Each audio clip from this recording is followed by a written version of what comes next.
নমস্কাৰ বন্ধু বান্ধৱীসকল, আপোনালোক সকলোকে মোৰ চেনেল পিংকিছ ৱৰ্ল্ডলৈ স্বাগতম জনাইছোঁ। যিহেতু বতৰটো বহুত বেছি ঠাণ্ডা পৰিছে বিহুৰ পৰা, সেয়েহে আজি ভাবিছোঁ অলপমান লোকেল মুৰ্গী বনাওঁ। তাৰ কাৰণে মই আধা কেজি লোকেল মুৰ্গী লৈ লৈছোঁ আৰু ইয়াতেনো কি যোগ কৰোঁ আমি চাওঁ আহক। আজি ভাবিছোঁ বন শাকেৰে অলপমান চুপ নিচিনাকৈ বনাওঁ, যিহেতু চৰ্দি হৈ আছে সকলোৰে। এই সৰু ল'ৰা ছোৱালীও খাব পৰাকৈ বহুত বেছিয়ে উপকাৰী। ইয়াতে মই লৈ লৈছোঁ অলপমান পদিনা পাত, অলপমান মচন্দৰী পাত, অলপমান ডাঙৰ মানিমুনি, সৰু মানিমুনি আৰু লৈছোঁ অলপমান তুলসী পাত আৰু অলপমান বন জালুক আৰু এয়া মান ধনিয়া পাত আৰু ধনিয়া পাত আৰু লগতে লৈছোঁ আলু, দুটা পিঁয়াজ আৰু লগতে আদা নহৰু। ইয়াত আৰু যোগ কৰিম মই জালুক। এতিয়া আহক আমি বনাবলৈ আৰম্ভ কৰোঁ। এতিয়া গেছত মই কেৰাহীখন ধুনীয়াকৈ পাতি তাতে মিঠাতেল গৰম হ'বলৈ দিছোঁ আৰু কেইটামান গোটা জিৰা দি লৈছোঁ আৰু এতিয়া ইয়াতে কাটি লোৱা পিঁয়াজ কেইটুকুৰা ভালদৰে দি ল'ম আৰু এতিয়া আমি পিঁয়াজখিনি ভালদৰে ভাজি ল'ব লাগিব, কালাৰটো চেঞ্জ হোৱালৈকে। আমি তেতিয়াহ'লে পিঁয়াজখিনি ভালদৰে ভাজি লওঁ, আপোনালোকে চাই থাকক। আমাৰ পিঁয়াজখিনি ভজা প্ৰায় হৈ গৈছে আৰু মাংসখিনি ভালদৰে আমি এতিয়া ভাজি ল'ব লাগিব। আচলতে ঠাণ্ডা বতৰত এনেদৰে খাই খুব বেছি ভাল লাগে।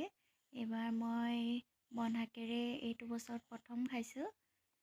সকলোৱে খাব লাগে, এনেকৈ চৰ্দিটো বহুত বেছি কাটি দিয়ে। আপোনালোকে নাই খোৱা যদি এবাৰ বনাই এনেদৰে খাই চাব। এতিয়া মাংসখিনি খুব ভালদৰে ভাজিব লাগিব আৰু এতিয়া মই ইয়াতে নিজৰ জোখ অনুযায়ী নিমখ আৰু হালধি এড কৰি দিম।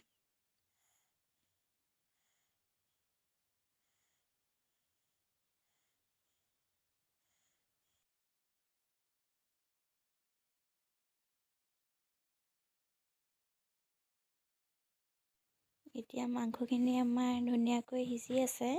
এতিয়া আমি অলপমান ইয়াতে গোটা নহৰু দি দিছোঁ আৰু থেতালি লোৱা আদা নহৰুখিনিও ইয়াতে দি ল'ম। গোটা নহৰু দিলে মাংসখিনি খুব ধুনীয়া হয় আৰু নহৰু কেইফুটাও খাই বহুত বেছিয়ে ভাল লাগে।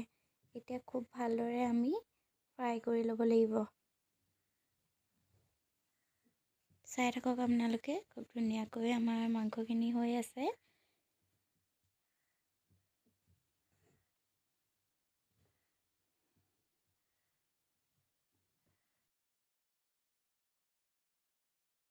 এতিয়া আমি ইয়াতে অলপমান ধনিয়া গুড়ি আৰু অলপমান জিৰা গুড়ি দি ভালদৰে মাংসখিনি মিক্স কৰি লৈছোঁ।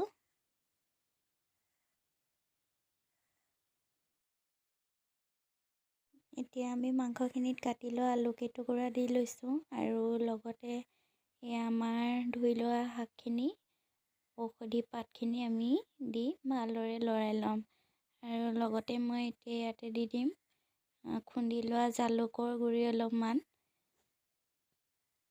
এই মাংসবিধ সৰু ল'ৰা ছোৱালীৰ কাৰণে বহুত বেছি উপকাৰী হয়।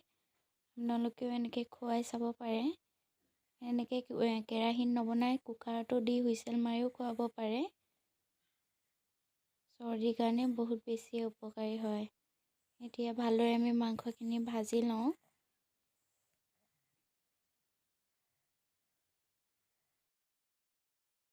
আমাৰ মাংসখিনি প্ৰায় সিজিছেই আৰু অলপ দেৰি আমি এনেদৰে কমকৈ পানী ছটিয়াই ভাজি ল'ব লাগিব। তেতিয়া যিমানেই বেছি মাংস ভজা হয় সিমানেই বেছি টেষ্ট হয় খাবলৈ।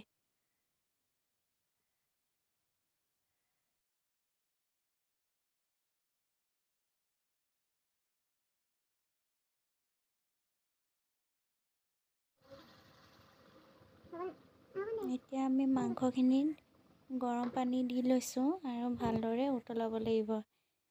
এয়া মই আৰু অলপমান পানী ইয়াতে দি লৈছোঁ। এতিয়া ইয়াতে মই অলপমান পিঠাগুড়ি দি দিম। মই পিঠাগুড়ি দি গৈছোঁ আৰু ভালদৰে লৰাই গৈছোঁ, যিহেতু লৰাই নগ'লে মানে গোটা বান্ধিব পাৰে। সেয়েহে লাহে লাহেকৈ দি যাব আৰু লৰাই যাব লাগিব।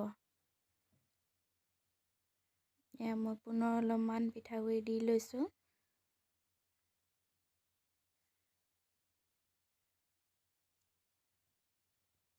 কালাৰটো খুব ধুনীয়া হৈছে, খাবলৈও ভালেই হ'ব।